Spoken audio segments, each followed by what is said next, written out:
encore rappelé récemment, une nation forte se construit sur sa mémoire et son histoire. Un peuple fort vit et se nourrit de sa culture. Et un État fort s'adosse à son armée. La montée en puissance de notre armée, gardienne de notre indépendance, n'est pas un vain mot. Elle se traduit par le renforcement de l'effectif, de l'acquisition d'équipements de dernière génération et un meilleur maillage territorial. Nul doute que notre armée, socle de la souveraineté du Mali, signe son renouveau. Les habitants de la région de Bougouni ont exprimé leur gratitude envers les autorités de la transition à travers leur riche savoir-faire. Mais avant de procéder à l'inauguration du camp, le ministre chargé de la Défense a sacrifié à la traditionnelle visite aux autorités coutumières de la ville de Bougouni.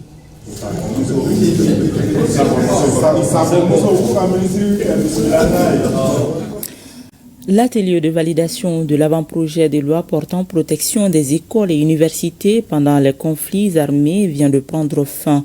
Au terme de 3 jours de travaux, les 29 participants ont produit un document qui prend en compte les menaces pour l'espace scolaire et universitaire, leur classification entre délits et crimes et les sanctions et peines encourues. L'atelier est initié par le comité technique de suivi de l'opérationnalisation de la déclaration sur la sécurité dans les écoles et universités. Les précisions avec Bemba Sibi et Yacouba Kouni. Loi sur la sécurité en milieu scolaire et universitaire, c'est un document de 9 chapitres et 33 articles. Il est le résultat de 3 jours de travaux intenses de 29 experts dans le cadre de l'atelier de réflexion du comité technique de suivi de l'opérationnalisation de la déclaration sur la sécurité dans les écoles. Ces 3 jours nous ont permis de voir du fond en comble l'avant-projet de loi qui avait été élaboré par le consultant. Au nom du ministère de l'Éducation nationale et en mon nom propre, nous vous présentons nos sincères remerciements. Ce document, qui est un avant-projet, va être soumis pour validation avant le processus d'adoption par le Conseil national de transition. Déjà, les partenaires assurent leur soutien pour le reste de la procédure. Je ne peux que dire ma satisfaction, humblement, et dire mes remerciements en tant que représentant de l'UNICEF à cet atelier, et pour dire que nous allons continuer à soutenir l'initiative pour le bonheur et le bien-être des enfants, pour la sécurité dans les écoles. Un accompagnement pour faciliter l'adoption de cet avant-projet de loi dont l'application va garantir la sécurité dans l'espace scolaire et universitaire au grand bonheur des apprenants et du corps enseignant. Tenu ici à Bamako, des travaux de l'atelier de formation des femmes et des jeunes déplacés déscolarisés du nord et du centre installé à Niamana, initié par l'UNESCO. La formation, qui est axée sur l'art culinaire et l'esthétique, vise à outiller les participants en vue de faciliter leur autonomisation. Reportage Sokona Kamisogo. Au lieu de donner du poisson à quelqu'un, il faut lui apprendre à pêcher. Un proverbe chinois qui trouve sa pleine justification à travers cette formation initiée par l'UNESCO. Ils sont au total 40 jeunes, tous genres confondus, à être initiés à des activités diverses et variées, l'histoire de favoriser leur insertion socio-économique. Des activités comme l'art culinaire et l'esthétique. La formation, on l'a initiée parce qu'il y a eu beaucoup de déplacés du nord et du centre vers le sud, et surtout à Bamako. Nous allons permettre à ces jeunes des sites déplacés qui n'ont rien à faire de s'insérer sur le plan socio-économique. La session offre aux bénéficiaires de nouvelles opportunités. En matière d'emploi. Elle s'inscrit dans le cadre de la mise en œuvre d'un programme de l'UNESCO, l'Organisation des Nations Unies pour l'éducation, la science et la culture. C'est pourquoi le département de l'éducation nationale accorde un intérêt particulier à cette session. La mise en œuvre de cette session cadre également avec les objectifs de l'agenda 2030 qui souligne la nécessité de doter les individus du monde entier d'une éducation culturelle et artistique en termes de compétences et de valeurs qui leur permettent de vivre dans la dignité À la fin de cette formation, qui durera 1 mois, les participants, au dire des initiateurs, seront dotés d'équipements afin qu'ils puissent s'installer à leur propre compte.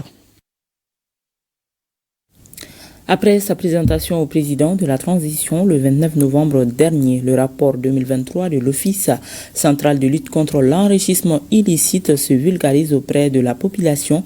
Il s'agit d'un document de 138 pages décortiqué à la faveur d'un atelier ici à Bamako, atelier qui intervient dans le cadre du projet d'appui à la lutte contre l'enrichissement illicite pour et par l'égalité des genres. Tchemoko Konati. Disponible depuis novembre dernier, le rapport 2023 de l'Office central de lutte contre l'enrichissement illicite révèle une fois de plus que la prévalence du phénomène est toujours à un stade préoccupant. À titre d'illustration, 29 dossiers ont été transmis aux juridictions compétentes. Cette étape de la répression est consécutive à celle de la sensibilisation qui occupe une place de choix dans l'agenda de la structure. En plus de la sensibilisation, nous avons fait des études. Ça concernait surtout l'impact des sociétés minières. Le CLEI a signé des conventions, des partenariats avec des structures sœurs, mais aussi nous avons participé à la 10e session des Nations Unies de lutte contre la corruption, à la 6e session des autorités africaines de lutte contre la corruption. Notre dynamisme qui a prévalu même que le CLEI est devenu le premier vice-président de l'Association des autorités anticorruption d'Afrique. Ce sont là, entre autres points saillants de ce document faisant objet de vulgarisation à la faveur de cet atelier, une activité à caractère d'éducation citoyenne. Elle s'inscrit dans le cadre du projet d'appui à la lutte contre la corruption pour et par l'égalité des genres. L'OCLEI, à travers son rapport annuel, ne se limite pas à présenter des données ou de dénoncer des dysfonctionnements. Il nous offre des clés de compréhension des mécanismes de gestion publique et des pratiques corruptives et d'enrichissement illicite. En mettant en lumière les impacts spécifiques de ces pratiques sur différents groupes sociaux, l'OCLEI, avec l'appui du projet LUSEC, a inclus cette année comment les inégalités de genre aggravent la vulnérabilité face à la corruption et limitent l'accès équitable aux ressources et opportunités. Cette séance de vulgarisation découle de la bonne santé des liens de partenariat entre les parties qui cheminent dans l'unique but de préserver les deniers publics. La mairie de la commune 5 du district de Bamako veut faciliter l'accès au site de déversement de la zone aéroportière des déchets liquides aux transporteurs. Elle a procédé jeudi dernier au lancement officiel des travaux d'aménagement de la voie d'accès à ce site sise à Kalaban-Koura, et c'est le représentant du gouverneur du district de Bamako qui a donné le coup d'envoi des activités du projet de construction de cette route dont le coût s'élève à plus de 78 millions de francs CFA. Compte rendu Soumao Aïdara. Le changement est en marche dans la zone aéroportière de Kalaban-Koura. Plus de 78 millions de francs CFA pour améliorer la route d'accès du site de déversement des déchets liquides sise dans cette zone. Cette initiative de la mairie de la commune 5 devrait permettre de résoudre le problème récurrent des déchets liquides et surtout d'améliorer l'accès à la zone aux transporteurs de ce type de déchets. Le projet que nous lançons aujourd'hui est un élément clé de notre stratégie de préservation de l'environnement. Il a pour objectif de faciliter l'accès à ces sites, d'assurer une meilleure gestion des déchets liquides et de contribuer à l'amélioration de la santé publique et de notre cadre de vie. Cette initiative est plus qu'un projet d'infrastructure. C'est une réponse directe à des années de difficultés d'accès au site de déversement des déchets liquides. Le représentant du gouverneur du district de Bamako qui a présidé les travaux rappelle l'impact de cette infrastructure pour le développement de la ville. L'aménagement de cette voie permettra de faciliter l'acheminement des déchets liquides vers le site dédié, tout en réduisant les risques de pollution et d'incidents. La sécurisation de cet accès contribuera à limiter les nuisances pour les riverains et à améliorer l'organisation des circuits de transport. Les acteurs impliqués espèrent que cette initiative servira de modèle pour d'autres zones confrontées à des défis similaires et surtout que cela va soulager les souffrances des transporteurs, des déchets liquides et des populations riveraines. L'association pour le développement de la commune de Téméra, située dans le cercle de Bamba à Gao, a tenu son assemblée générale ici à Bamako. À l'ordre du jour, la présentation du bilan des activités et des finances ainsi que le renouvellement du bureau. Les membres ont unanimement réélu Abdul Karim Miharata Maïga pour un nouveau mandat de 3 ans. Reportage Mohamed Sangari. L'Association pour le développement de la commune de Téméra, ADCTM, regroupe les habitants de Téméra résidant à Bamako. Son principal objectif est de promouvoir le développement de Téméra, une commune située dans le cercle de Bamba à Gao. Conformément à ses statuts, le bureau exécutif a présenté aux membres le bilan des activités réalisées durant son mandat. Nous avons eu un mandat qui a été parsemé de chocs, qui a freiner un peu le déroulement des activités de l'association. Notamment, j'ai parlé de la persistance de l'insécurité, les chocs liés à la perte de plusieurs de nos membres qui sont des piliers de l'association pendant cette période-là, l'attaque du bateau où nous avons des ressortissants, beaucoup de ressortissants qui sont partis en plus des autres Maliens. Malgré ces difficultés, le bureau a réussi à satisfaire ses attentes. Le bureau a poursuivi ses activités de soutien à la communauté. La société est restée soudée à la communauté pour prendre en charge ses préoccupations. Je peux dire que l'essentiel des activités ont tourné autour de la prise en charge des préoccupations de la commune, touchant notamment le découpage territorial. À l'issue des travaux, les membres de l'association ont reconduit Abdul Karim Miharata Maïga pour un mandat de 3 ans. Il dirigera un bureau de 34 membres dont l'objectif sera d'ériger Téméra en cercle pour aider les communautés locales. La 3e édition de la Semaine nationale de la justice a été célébrée jeudi dernier à Kaya. 2 activités importantes étaient au cœur de cette 3e édition, la sensibilisation sur l'harmonisation et l'utilisation des symboles de l'État et l'affichage des frais de justice en matière commerciale, administrative et pénale à Bremadao. Cette 3e édition de la Semaine de la Justice, lancée officiellement le 13 janvier 2025 à Bamako, est instituée par le gouvernement de la République du Mali dans le but de rapprocher davantage la justice aux justiciables et de promouvoir un service public de la justice plus efficace et plus performante. À Kay, 2 activités sont à l'ordre du jour, à savoir une communication sur l'harmonisation et l'utilisation des symboles de l'État et l'affichage des frais de justice en matière commerciale, administrative et pénale. Je tiens ici à remercier Monsieur le ministre et le comité de pilotage pour le choix porté sur la ville de Kay. Il n'est point besoin de rappeler les immenses efforts déployés par le département de la justice sous le leadership de Monsieur le ministre de la Justice et des droits de l'homme, garde des Sceaux, Mamoudou Kassogué, dans le cadre de l'amélioration du service public de la justice au bénéfice exclusif de ses usagers. Le représentant du ministre de la Justice, des droits de l'homme, garde des Sceaux, a d'abord rappelé l'importance des activités choisies au cours de cette 3e édition de la Semaine de la Justice à Kay, avant de lancer un appel aux populations. Les participants ont compris et désormais tout le monde va s'approprier de ces symboles et en faire une bonne utilisation. Tous ceux qui ont participé à cette sensibilisation fassent les relais au niveau de leur famille, dans leurs communautés respectives pour que les gens comprennent mieux les symboles de l'État. Pour marquer l'événement avec les symboles de l'État, le gouverneur de la région de Kay a remis la statue du Sigui pour les ministres de la Justice, des droits de l'homme, garde des Sceaux, Mamoudou Kassogué.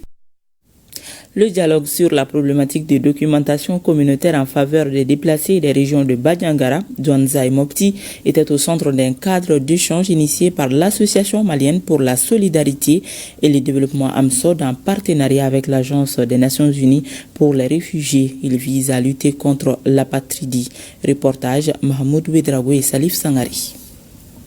L'Association malienne pour la solidarité et le développement AMSOD à travers le Haut Commissariat des Nations Unies pour les réfugiés UNHCR fait le point sur la problématique communautaire par rapport à l'accès à la documentation civile, couplée à la remise de l'état civil aux déplacés des régions de Bandiangara, Douanza et Mopti dans le cadre du projet d'appui à l'enregistrement tardif de 1500 naissances.